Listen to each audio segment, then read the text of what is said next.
Djibouti is an emerging hub in the region.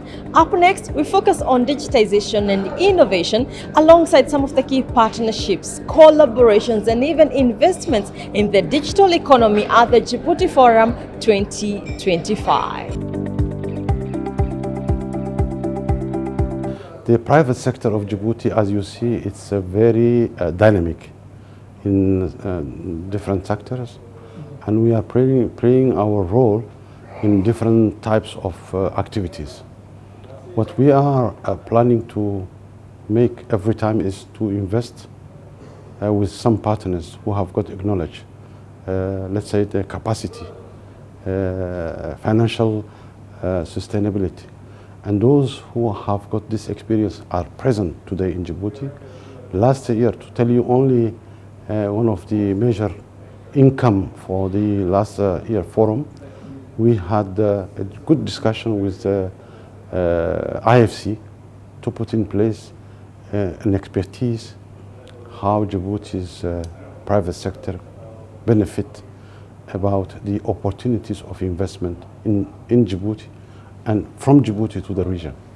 We want to have, as you see in Rwanda, the development is really amazing. We are also struggling to have the same, let's say, objectives, but the chance that Djibouti has got, we are the gateway from the seaside of 400 consumers, and now for the continent. And for that reason, we must develop logistic activities. We must develop banking, let's say, interconnection, and international banks must be present in Djibouti. We are willing to invest in real estate, in digital activities to interconnect Africa through the, let's say, the cables, submarine cables that we have got in Djibouti. And opportunities are here. Data centers started to be built in Djibouti in less than 1 year. And today, Google, big groups, international groups, are lending to Djibouti as a gateway for telecommunication. Those investments give sense for the Djibouti 2035 vision. Let us look at your regional relationship in terms of trade. What are some of the policies that you're putting in place to ensure that you work coherently with your neighbors? The first partner and historical partner that we have is Ethiopia. Ethiopia and Djibouti is linked like any other countries in Africa.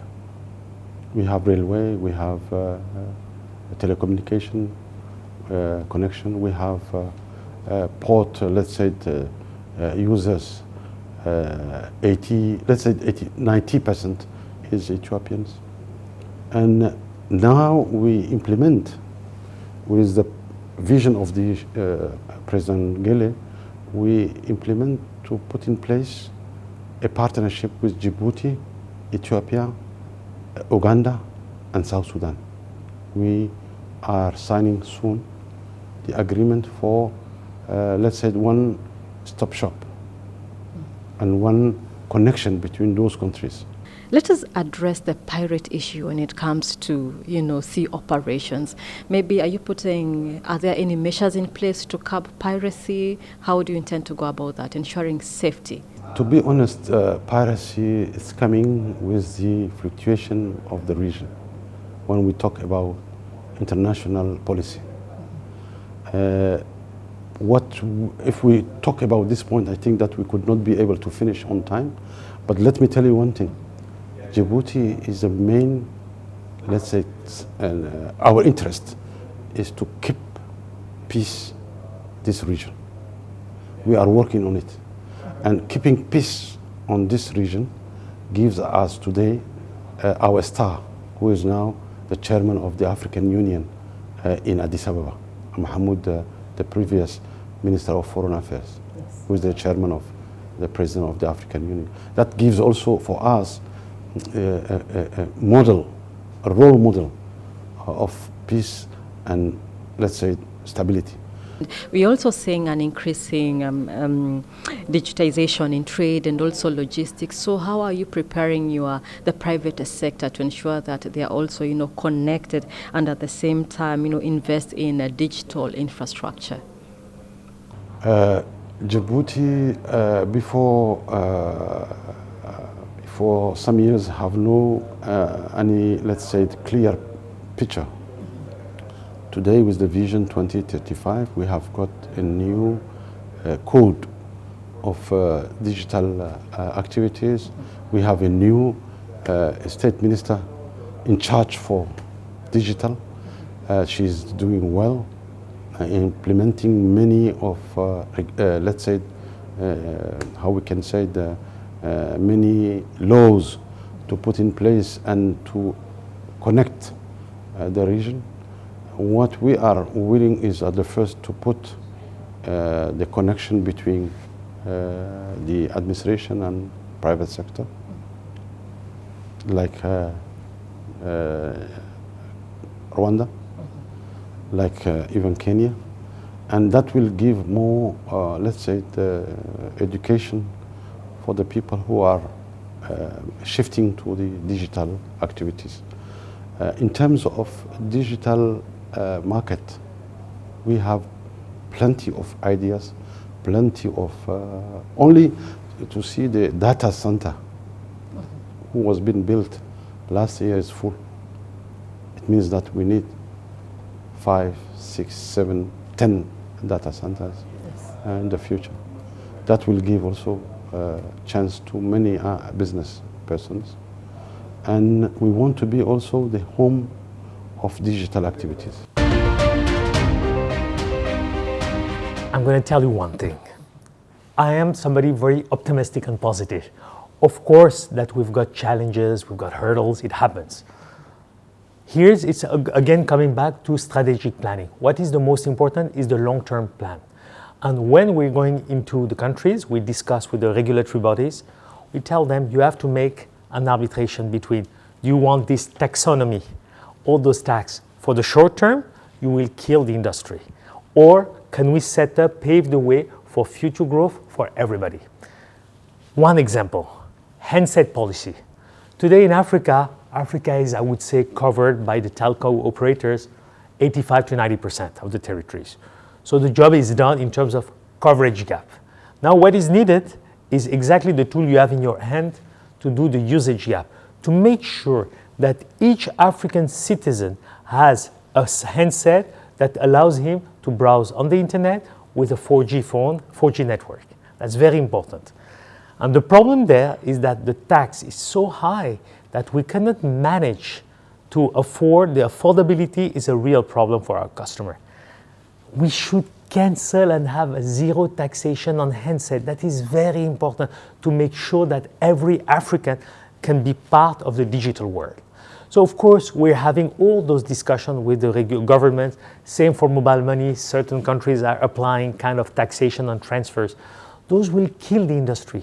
So we are very positive and optimistic that our private-public dialogue is giving a lot of result, and we hope that we'll find solutions for those points. Indeed, the scaling digital inclusion there. So what are some of the lessons that other markets can learn from your approach? Because you're working with the government, you're working with the private institutions, you're a leading telecom player.